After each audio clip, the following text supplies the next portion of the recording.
एहसन साहब, दुबई में इस वक्त नवाज शरीफ साहब मौजूद है। एक्सपेक्टेड है कि पीपल्स पार्टी की लीडरशिप से उनकी मुलाकात हो।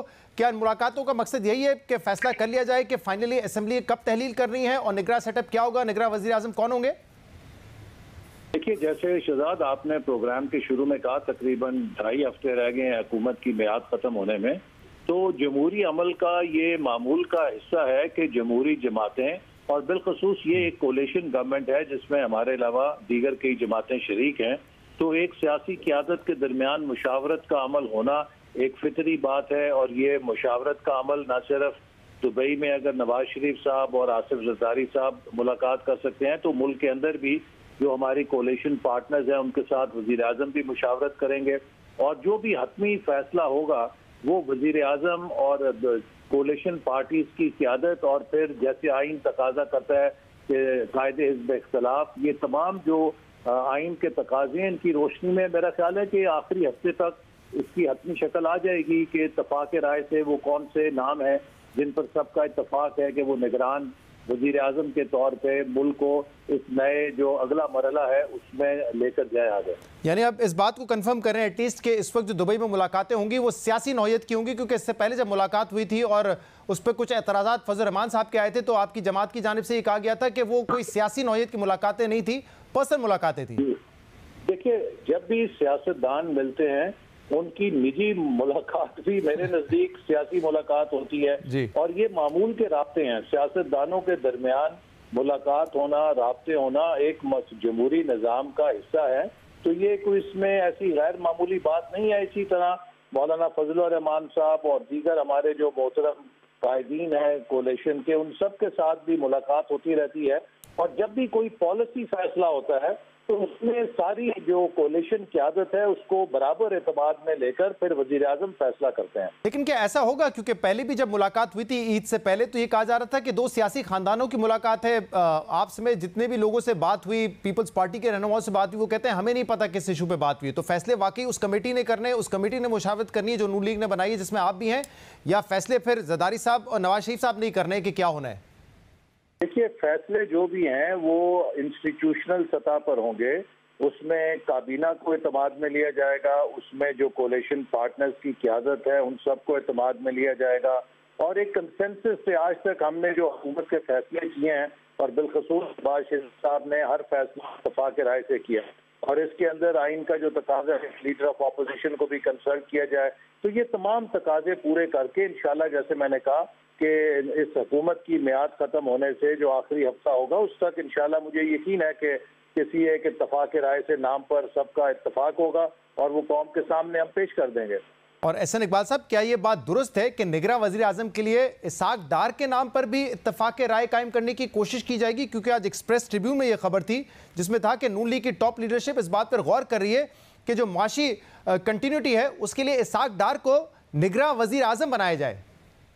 देखिए, जो निगरान वजीर आजम है उसके लिए बुनियादी शर्त यह है कि सबका कंसेंसस हो। जैसे मैंने कहा कि जो भी शख्स निगरान वजीर आजम होगा उसके लिए ज़रूरी है कि जो रूलिंग कोलिशन है इसके अंदर भी कंसेंसस हो, फिर हम लीडर ऑफ अपोजिशन के साथ भी इत्तफाक राय करें, तो वो चाहे जैद पर हो चाहे बकर पे हो। इस वक्त कहना कबल वक्त होगा और ना मेरा ख्याल है मुनासिब होगा कि हम कोई स्पेकुलेशन करें, क्योंकि इस अमल के अंदर बुनियादी चीज़ ये है कि जो भी शख्स निगरान वजीर आजम का उम्मीदवार मुंतखब होगा वो एक इत्तफाक राय का कैंडिडेट होगा, और जब तक इत्तफाक राय मंजर आम पे नहीं आता तो किसी का नाम लेना शायद मुनासिब नहीं होगा।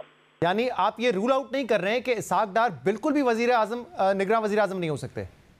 देखिए, अगर उनके ऊपर तमाम जमातें और अपोजिशन इत्तफाक कर लेते हैं तो वो भी हो सकते हैं, कोई और भी हो सकता है।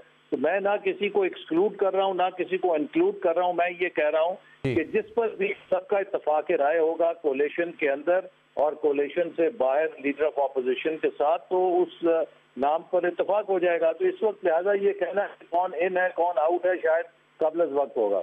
यानी एहसन इकबाल साहब, आपकी बातों से तो लग रहा है कि कहीं ना कहीं इस पर बात जरूर हुई आपकी जमात के अंदर?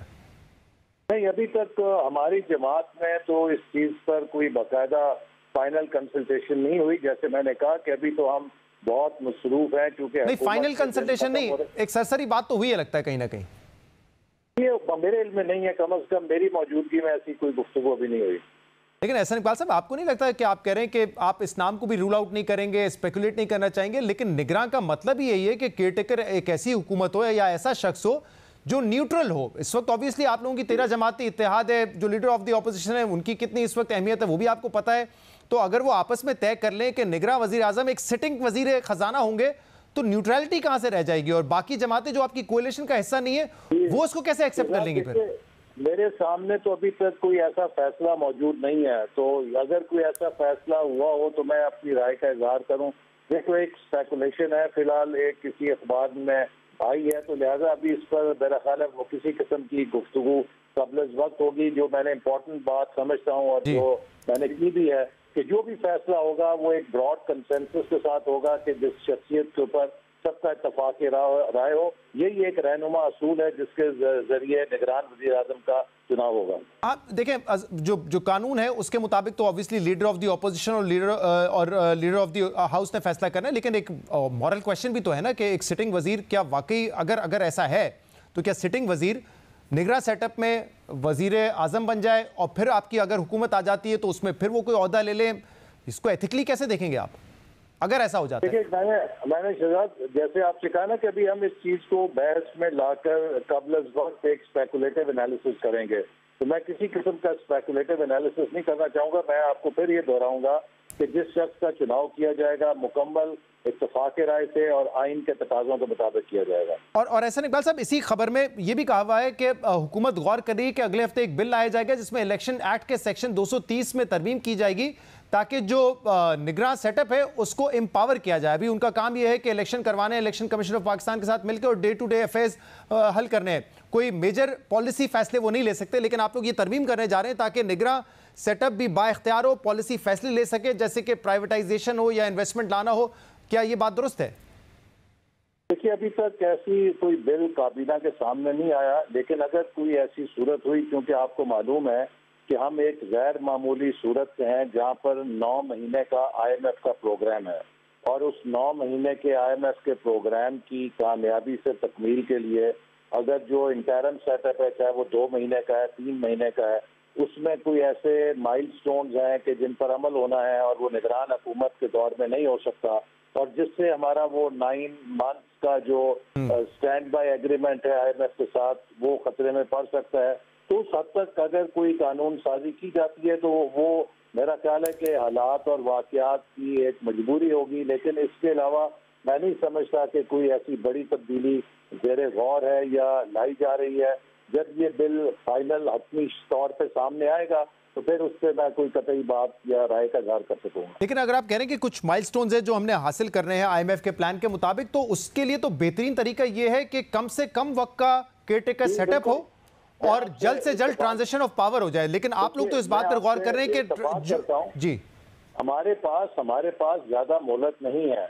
IMF का जो अरेंजमेंट है वो 9 माह का है, और एक गालिब इम्कान ये लगता है कि जो भी नई मुंतखब हुकूमत आएगी उसको एक कम अज कम 3 साल का एक नया मुआहदा रीस्ट्रक्चरिंग का IMF के साथ करना पड़ेगा ताकि हम मुस्तकिल बुनियादों पर मईशत को बहाल कर। मैं ये कह रहा हूँ कि फिर ट्रांजिशन ऑफ पावर जल्द से जल्द होना चाहिए ना। आप लोग क्यों इस बात पर गौर करें कि असेंबली पहले तहलील कर दें और फिर 90 दिन का मैक्सिमम टाइम मिल जाए इलेक्शन कमीशन को, 60 दिन के अंदर करवा दें ये मामला?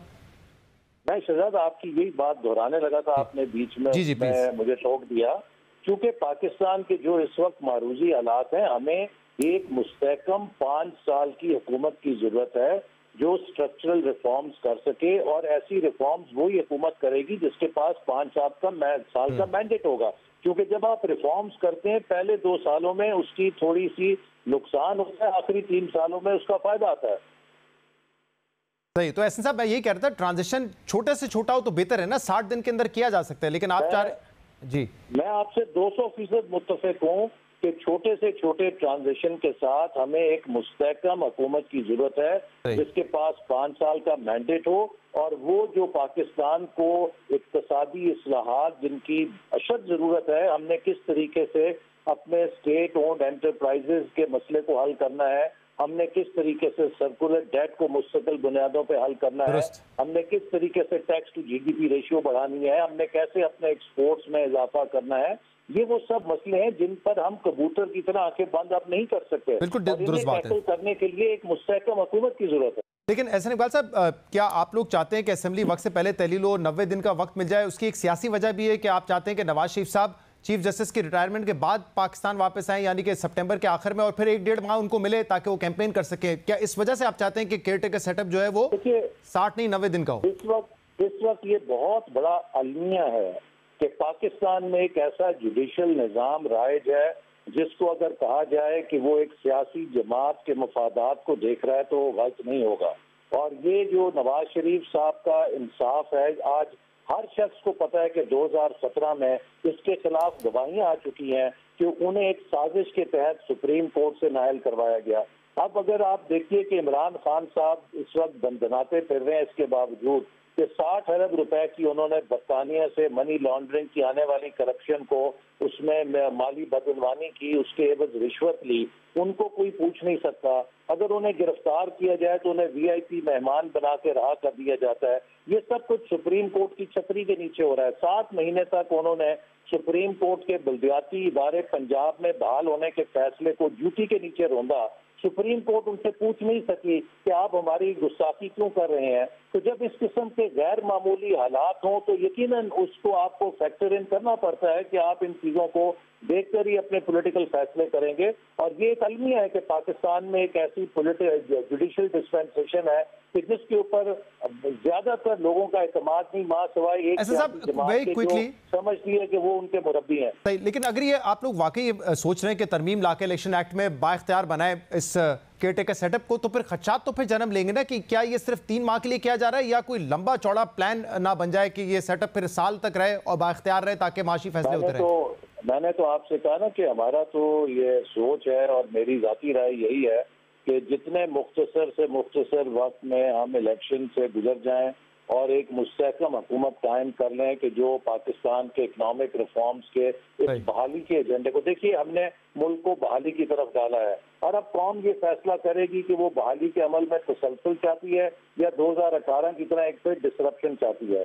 तो इसलिए इस वक्त मुल्क के पास अलाउंस नहीं है कि हम तजुर्बे करें या हम कोई रिस्क लें। हमें जल्दी इलेक्शन करा के मुस्तहकम हुकूमत चाहिए ताकि हम इकनॉमिक रिफॉर्म्स करें और मुल्क को दोबारा रिकवरी के पाथ के ऊपर आगे लेके जाएं और उसकी तरक्की को तेज करें। बहुत बहुत शुक्रिया। एहसन इकबाल साहब हमारे साथ मौजूद थे।